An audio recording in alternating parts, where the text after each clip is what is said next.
Rishi Sunak is the new UK Prime Minister, and back home here in India, it has led to a political war of words between the BJP and the Congress. Joining me now on this special broadcast is senior Congress leader Shashi Tharoor. Dr. Tharoor, really appreciate your time, and your tweet has set off a storm. One may say that this invocation of majoritarian angle in Rishi Sunak's elevation is superficial, sir.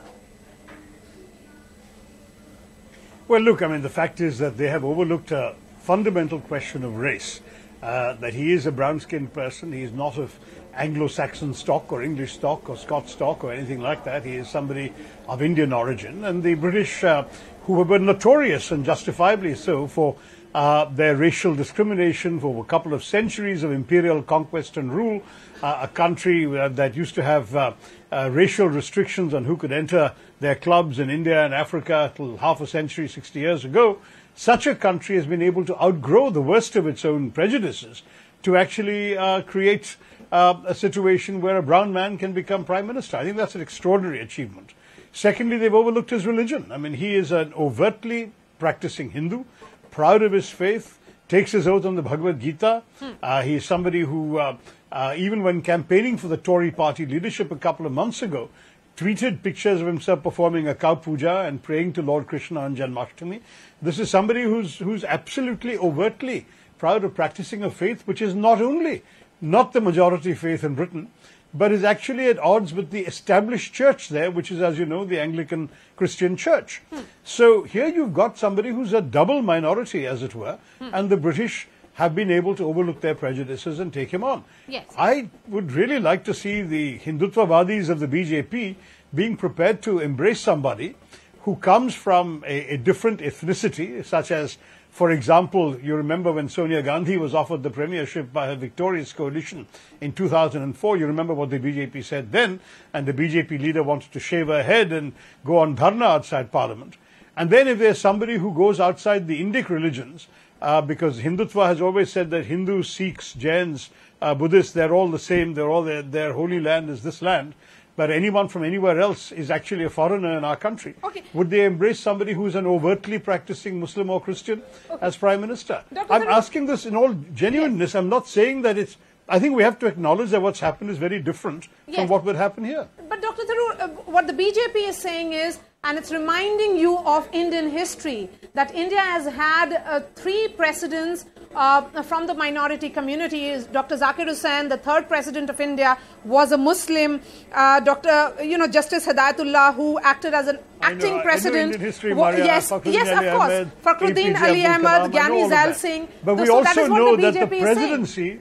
We also know the presidency is a largely ceremonial office and contains absolutely no power. The Prime Minister holds the power in this country. We know that very well, which is why it's possible for them to appoint to Rashtrapati Bhavan figures who do represent in many ways the diversity we'd like to celebrate in our country.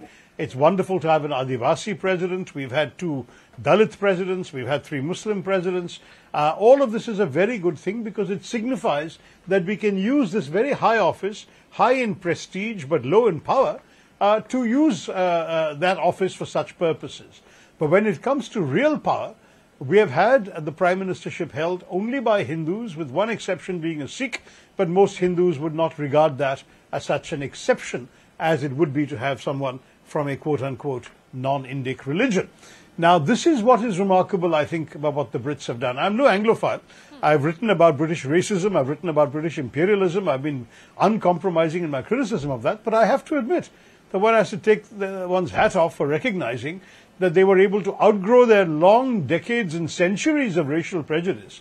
They were able to overcome their religious scruples, and they were able to say, let's look at the merit of this individual and go for him, whatever his racial and religious background. Okay. And not to mention his age. I mean, in India, let's just ask you, Maria, this is a guy who got elected for the first time in 2015. He's been 7 years an MP. Yes. 7 years, and within 5 years he became finance minister. Within 7 years he became prime minister. In any ruling party in India, he'd be lucky to be an MOS at that time.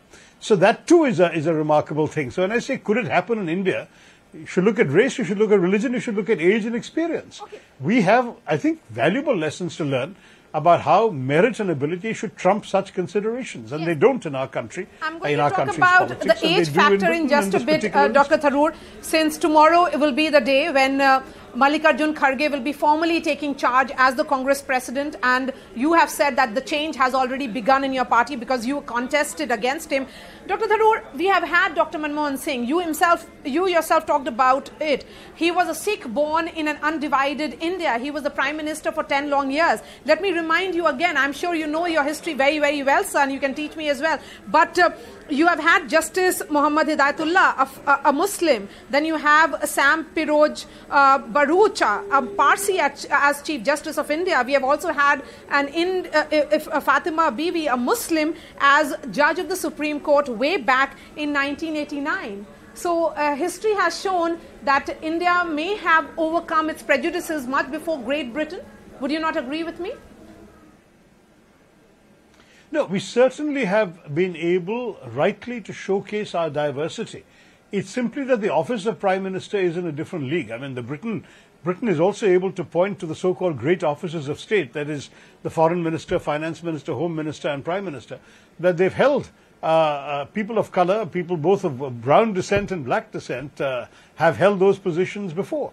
So it's not just those positions. It's the prime ministership, the most powerful office in the land, the person who appoints other ministers, the person in whom confidence has to be expressed by the House. That is a category by itself, Maria. And therefore, we can point to chief justices, for that matter, cricket captains.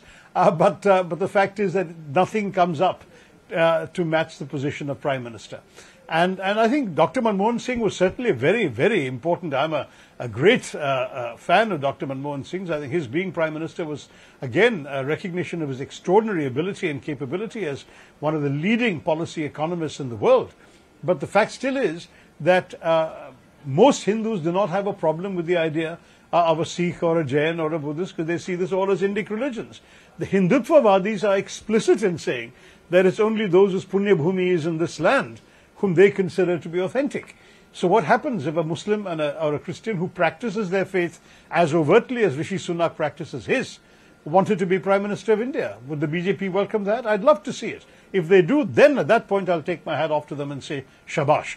But I don't think they're there yet, and I certainly don't see any candidate like that in the offing when you haven't got a single Muslim MP in either House of Parliament. This is really something which has never been the case in the past. All those examples you mentioned come from a past, by and large, where others were in power, including my party, not theirs.